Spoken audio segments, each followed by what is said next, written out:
Alright guys, this is my completed Lego cruiser. It stands at a little over 42,000 pieces right now.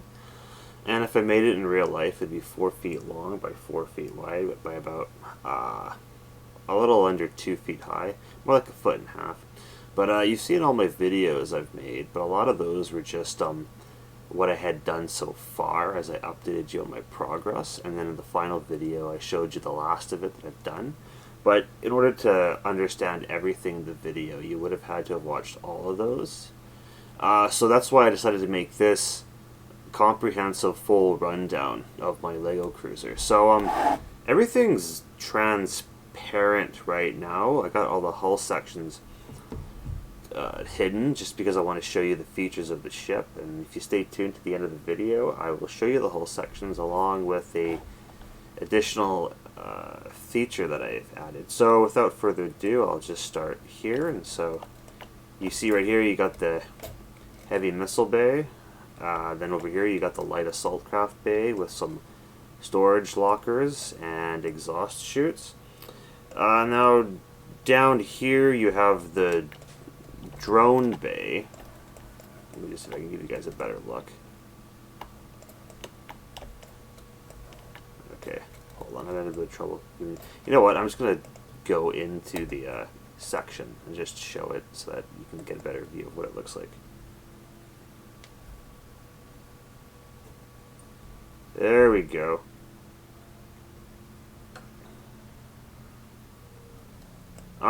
Up here you have a maintenance access door down to the section right here, which is the diagnostic section for the drone bay. There is a ladder as well as manual levers for dropping the drones in case the power fails. Plus you have 2 levers here for opening the drone access hatches, which are right here.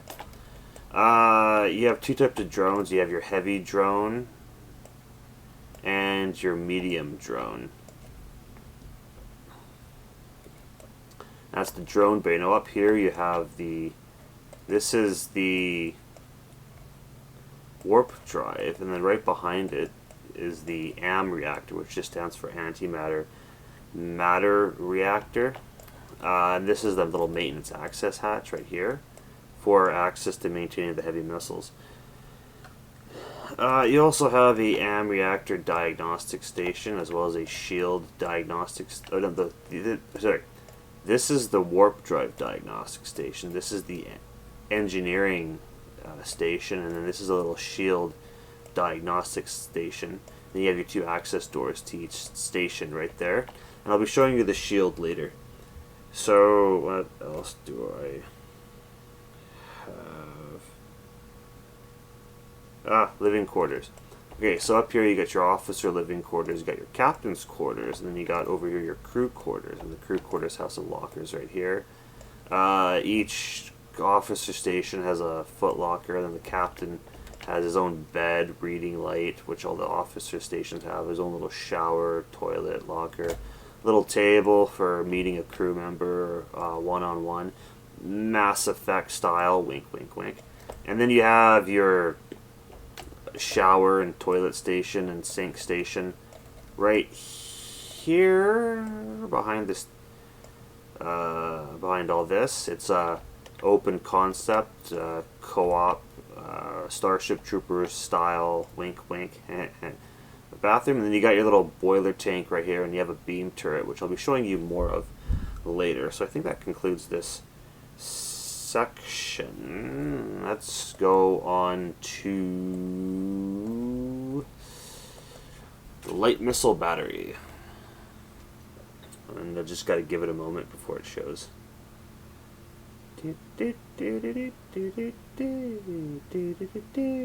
Please don't crash. There we go. You got your light missiles right here. You got your scanning, range finding, and directional pathfinding for the missiles. You got a little pulse turret right here. You got your radar, the starboard side radar here. You got your directional thrust engines right here. And then you got a little diagnostic station right here. And then I should have shown you, but there's a little hallway under here that leads you to the maintenance access station. You got a hatch right here, which allows the ladder to go down, or you have a hatch right here, which allows you to get on top, because the whole of this is 2 sections. And this little bit right here is the access tunnel for this station. And so these are just directional.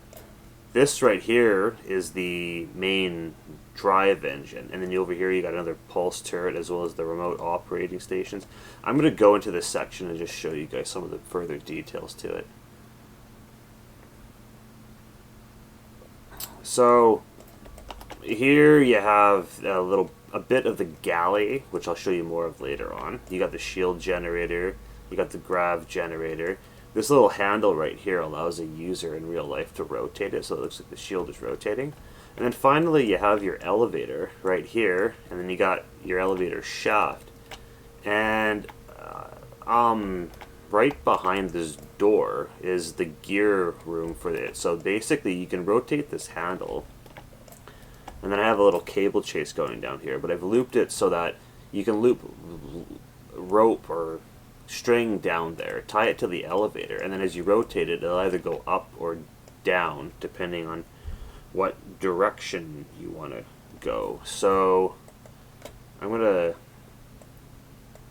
and that's that section. Oh, whoops! I accidentally showed you a pulse turret. Okay, let's go back to the main model.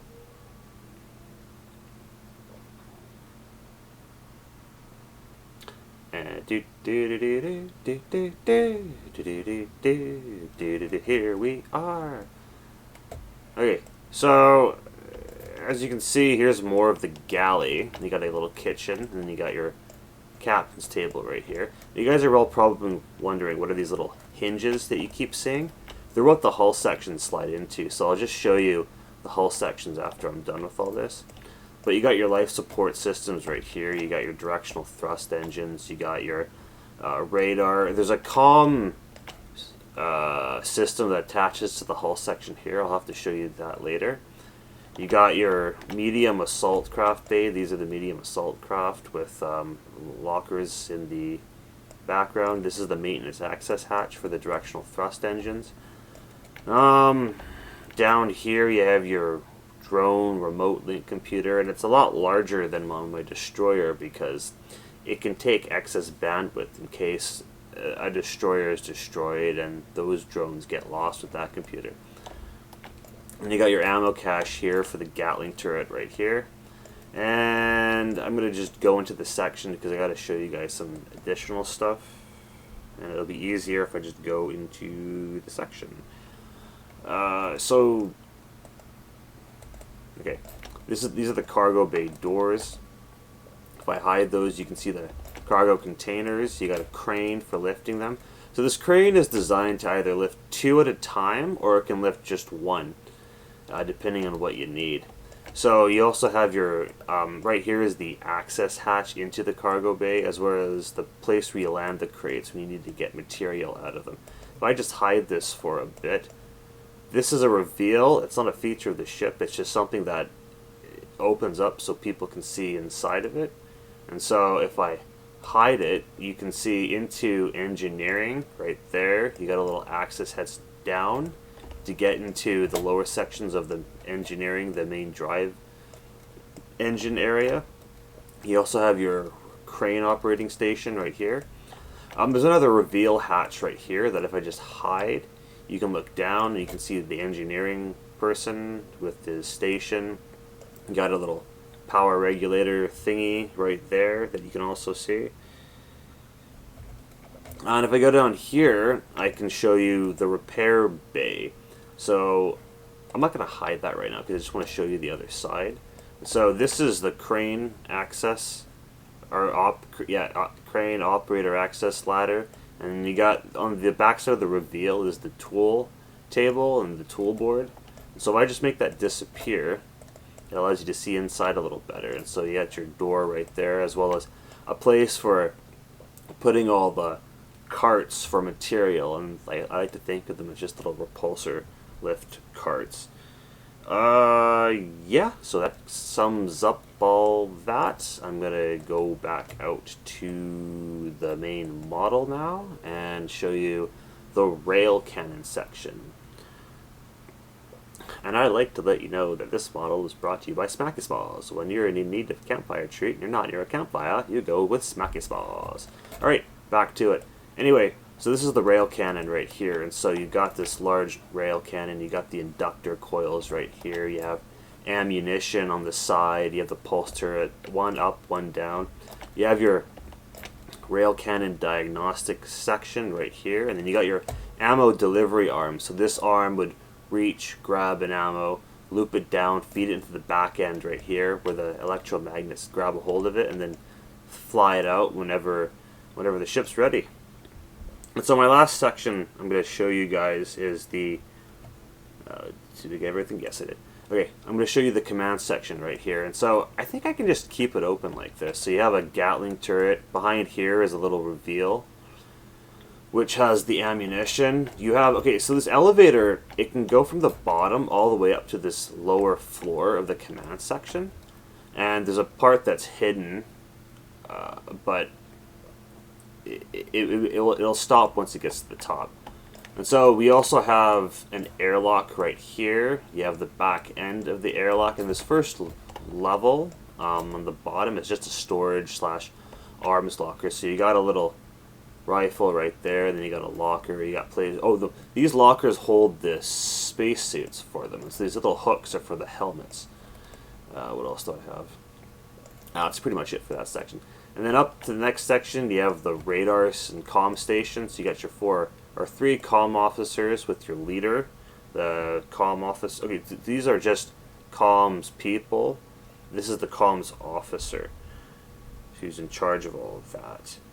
And then behind him, you have the ammo that gets fed to this Gatling turret right here. And we're finally at the upper section. So this is the nav station right here, and then this is the helmsman, and this is the captain's seat. And so what inspired me to do this was in a Rogue One, how Captain or Admiral Raddus had an unobstructed view of the battlefield. And so before I show you guys, before I just reveal everything, what else do I have? Nothing. Okay, so I thought how cool it would be if you were in the captain's seat and the ship got battle ready and you're up here just seeing everything go off. You got the heavy missiles firing, you look to your right, you got the pulse turret going on, you got light missiles going off, you look to your left, you got the rail cannon doing its thing, you got medium assault craft, light assault craft flying out of their bays. It would just be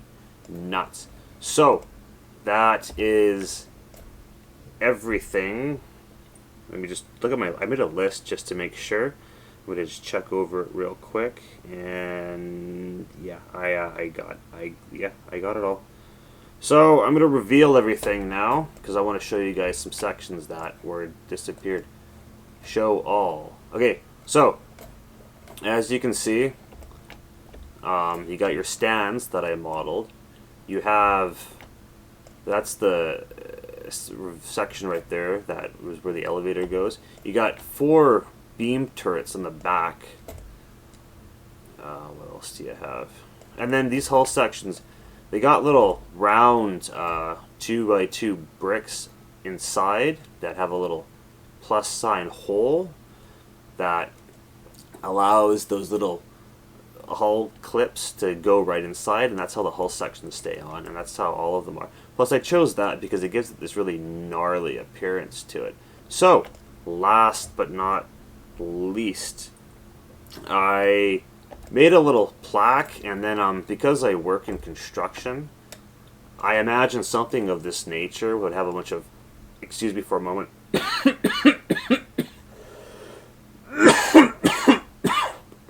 Oh, sorry about that. So I imagined that there would be a bunch of subcontractors working on specific parts of the ship, as well as a prime contractor that's responsible for the overall ship. So it really started with, I was watching something on aircraft, and they mentioned Pratt and Whitney engines, and so I like that idea of a name and another name. So I came up with this idea of nav and mocker engines. Then from there, I came up with the hull and armor was by Tybor Steel and Graphene Works. The prime contractor is Kuiper Ert Shipyards. It's based out of Sweden. And then I got contractors for everything else. I got the weapons AM reactor, the refractive coating, because I imagine that the armor has this coating which, whenever a laser beam hits it, it partially reflects and it partially subsurface scatters, so it reduces the impact on the armor. Yeah, that's a little interesting plaque, Lungorthin, and that is my ship, you guys, in all its glory. I'll leave you with, I've always liked these little back shots right here. Alright, thank you for watching.